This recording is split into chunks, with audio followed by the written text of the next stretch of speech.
Polavaram project నిర్మాణంపై CM చంద్రబాబుకు మాజీ మంత్రి అంబటి రాంబాబు కౌంటర్ ఇచ్చారు. పోలవరంపై చంద్రబాబు శ్రద్ధ లేదని ఆయన అన్నారు. వైసీపీ హయాంలో కరోనా సమయంలోనూ పోలవరం ప్రాజెక్టు పనులు ఆగలేదని తెలిపారు అంబటి. చిన్న తప్పు కూడా లేకుండా ప్రాజెక్టు పనులు జరిగాయని చెప్పుకొచ్చారు. మళ్లీ జగన్ పుంజుకుంటారనే భయం చంద్రబాబులో కనిపిస్తోందని, అందుకే జగన్పై అసత్య ప్రచారాలు చేస్తున్నారని ఆరోపించారు. సీఎం అయిన తర్వాత చంద్రబాబుకు అహం పెరిగిందని, పదే పదే జగన్ను దూషిస్తున్నారంటూ ఆగ్రహాన్ని వ్యక్తం చేశారు. చంద్రబాబు చేసిన తప్పు వల్లే పోలవరం ప్రాజెక్టు నాశనమైందన్నారు అంబటి.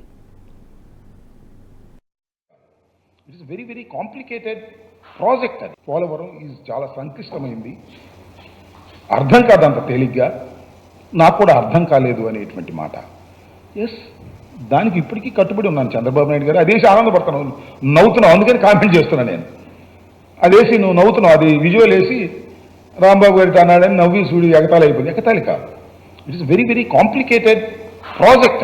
అది అంత తేలిగ్గా అర్థం కాదు, నాకు అర్థం కాలేదు, తర్వాత అర్థం చేసుకున్నాను, అర్థం చేసుకున్న తర్వాత నిర్ణయాలు తీసుకున్నాను. I have studied a lot.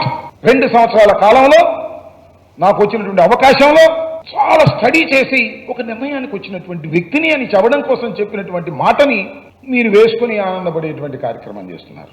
Jaganmohan Reddy గారిని కూడా వేసి ఇదిగో పూర్తి చేస్తా అన్నాడు, చేయలేదు, చూడండి అని నవ్వుతున్నావు.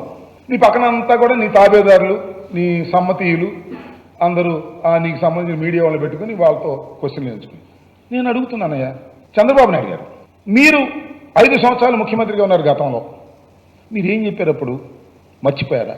ఇదే శాసనసభలో జగన్మోహన్ రెడ్డి గారు అపోజిషన్ లీడర్గా ఉన్నప్పుడు దేవినేని ఉమా మీ ఇరిగేషన్ మినిస్టర్ ఏం మాట్లాడానో దానికి సమాధానం.